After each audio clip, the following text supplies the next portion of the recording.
Yes, people, welcome back to the 1894 podcast. I'm Hugh. I've got Dara here with me as always for the City versus Wolves review. A 4-1 win for the Blues. That's 21 on the bounce now, and things are looking good.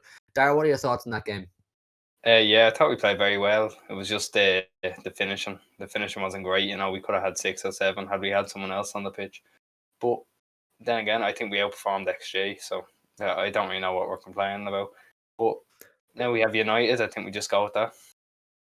Yeah, it was an all-round pretty good performance, bar maybe a shaky 15-20 minutes. But we'll talk about the goals I'm going to start off with. We got a goal pretty early on in the game. It was the man of the moment really for the whole game was Mahrez, and he's essentially the reason we got this first goal. It was an OG from Den Donker, who you kind of have to feel bad from a little bit. He was going towards his own goal in a 6-yard box. It's either he thumps it into to his net himself, or else Sterling sticks. Actually, you know what? You wouldn't really trust Sterling to do it, but you know where I'm coming from.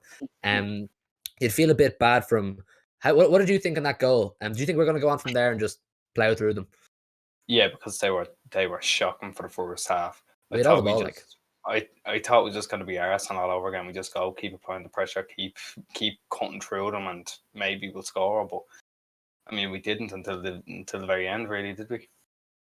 No, we left it pretty late this time, but we had all the ball, like you said, and there were some players who were heavily involved in the game, but it just wasn't happening for them. And I think, unfortunately, I had to say it about De Bruyne, but I don't think he was as good as we expect him to be, which is what you'll see in our player ratings later on in the video. You see we gave him a 7 because his crossing, if I'm being fully honest with you, was abysmal. And we're so used to such a high standard from De Bruyne, which is why I'm saying this. Maybe if someone else had his performance tonight, you'd say it was a good performance. But because De Bruyne set such a high bar for himself, when things don't go swimmingly, you kind of go, well, that wasn't good. What did you think of him tonight?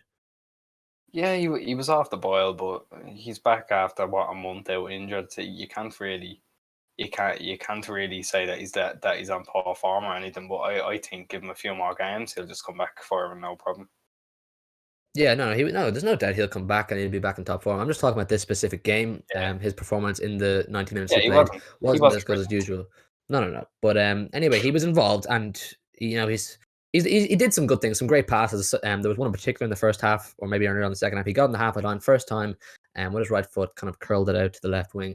There's still signs that he's got it all there, and it's just a matter of time before he gets the rust off himself. But anyway, Connor Cody got his first Premier League goal for Wolves tonight. It wasn't a free kick, and it should have been 2-0. Isn't it just a surprise, isn't it, that he got it against City? It's just so typical. It wasn't a free kick. You said you're right. Rodri supposedly fouled one of their players on the edge of the box. They whipped it in. He went down crying, so he did. He did, and they whipped it in. And Cody, fair play to him, I suppose. He showed determination to get between Rodri and Diaz, who I possibly feel could have done a bit better in that situation, and he slotted it in. What are you thinking at this point? Actually, I think it was fairly early, wasn't it? It was like the 65th minute. I was like, it'll probably come eventually, but then slowly but surely the hope faded. So that wasn't ideal around the 75th, but at the time I was so confident we'd win. I thought it was a good goal. Didn't deserve it now, but I thought it was a good goal. Yeah, it was a good goal, and you have to hand it to him. He's a leader. He pulled it out of the bag when they needed it, and it kind of got to the stage after that goal where I started thinking myself, it's just one of those nights. We're creating a lot of chances. We're just not putting them in the net. Jesus, who we will talk about, he had chance after chance in both the first and the second half, but particularly when Wolves had scored their goal.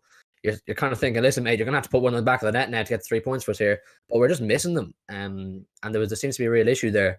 What were you thinking when it went one each? There was kind of like a 15 to 17 minute period where it was looking really shaky. Yeah, because they just kept hitting us on the counter attack, and you have Adama up front. It's obviously going to be your main priority to hit people on counter attack. But we look shocky. I think we made shocking. We made them look a little bit better than they were, but yeah, it was just Jesus had 3 or 4 chances in those 15 minutes, didn't score one. So I think everyone was getting frustrated at that stage, to be honest.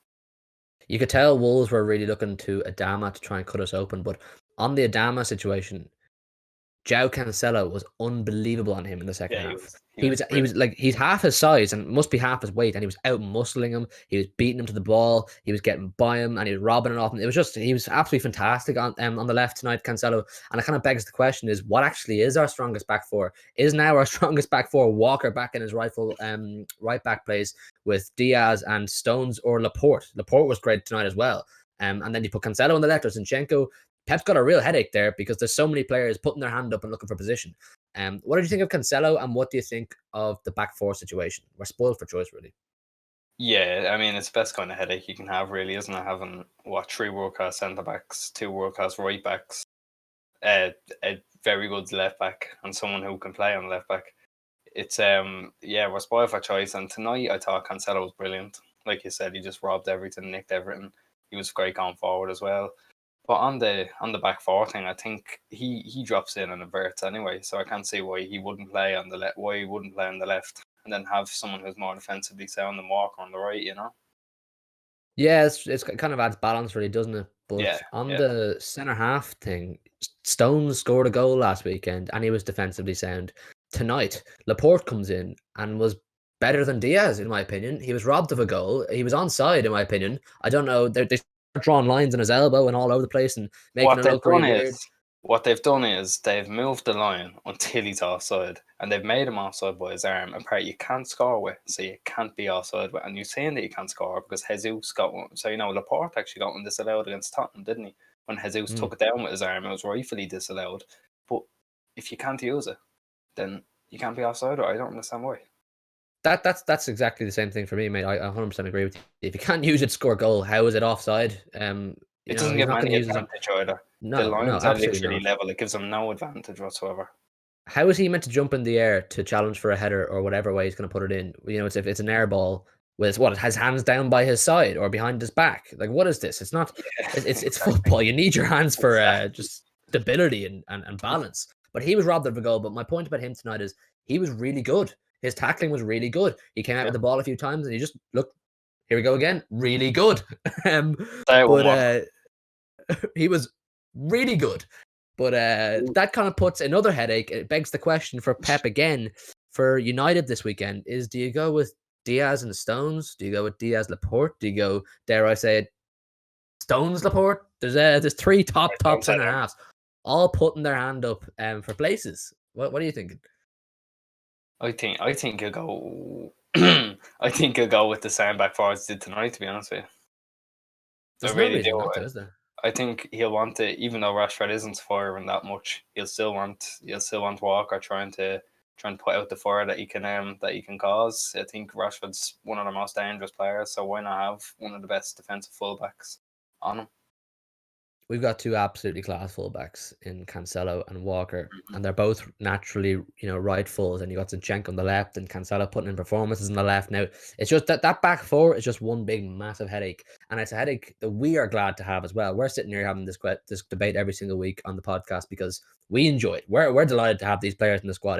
Considering Makes the the position we video were in last longer. season, it does watch time, but it also means compared to the position we were in last season, where we were playing Fernandinho with who else? It was Oh, Mendy, Otamendi, go on. out of form Stones. It was just a mess. And now we're in a position where we've got three world class centre halves competing for it. You've got two world class right fulls, and you got Zinchenko, who's not far off of recent. He's really really good. But listen, we'll talk about that in the United preview because that'll be a big talking point is what defense Pep will go with. But let's go back to the goals. The man who we spend a lot of time talking about, myself and yourself, in podcasts and previews and reviews. He's not the most popular on the 1894 podcast, I think it's fair to say. It's Gabriel Jesus. We don't like Yes. No, we don't. We don't. We just don't think he's the one. Listen, he scored 2 goals tonight. He scored the one to make it 2-1, and it kind of eased the nerves a bit. It was about 15 minutes after Cody scored, and it was a good finish. It was fine. It was just on the two edge of the 6 yard poacher box. finishes.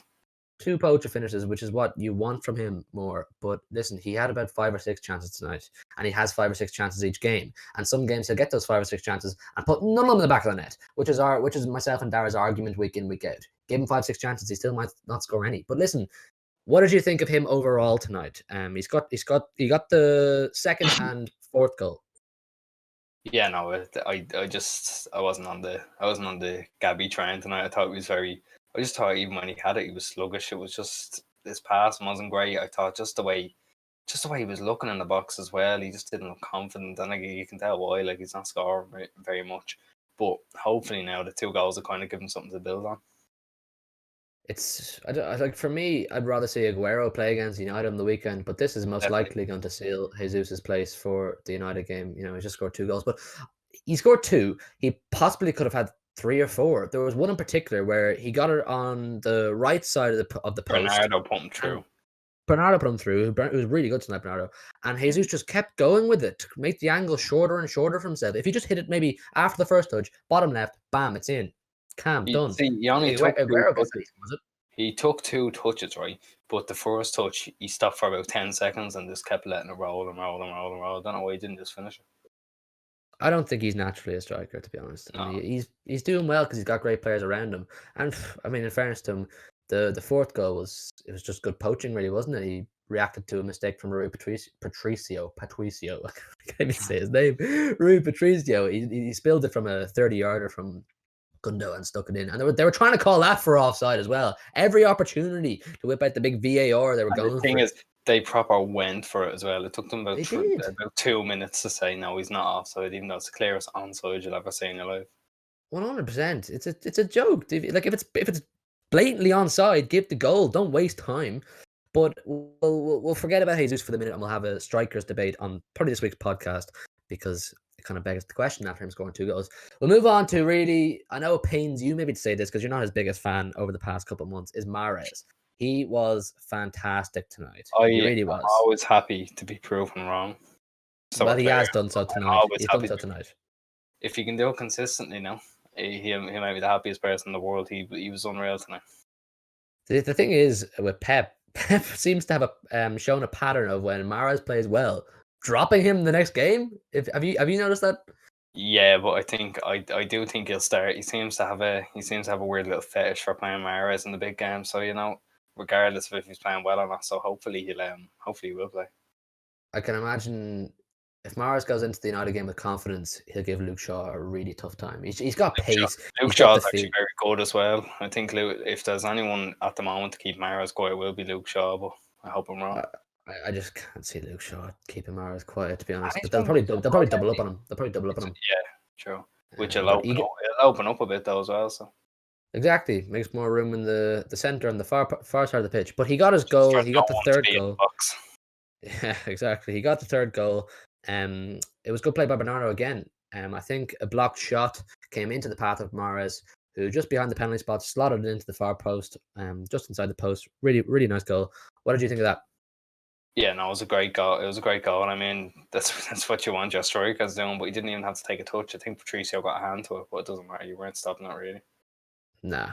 It was great tonight, Mahrez, and I'd imagine he will be in the team for United as well. But we'll have a preview for United, of course, and hopefully an opposition fan view as well. We're going to put our full player ratings on the screen now. You guys have a look at that. Maybe some of them are a little bit controversial, but leave down below in the comments what you think. Leave a like in the video, subscribe. We're on the road to hopefully hit 150 subscribers by the end of March. That's the new goal. So help us on that if you would. We'd really appreciate it. Thanks for watching, and we'll see you in the next one.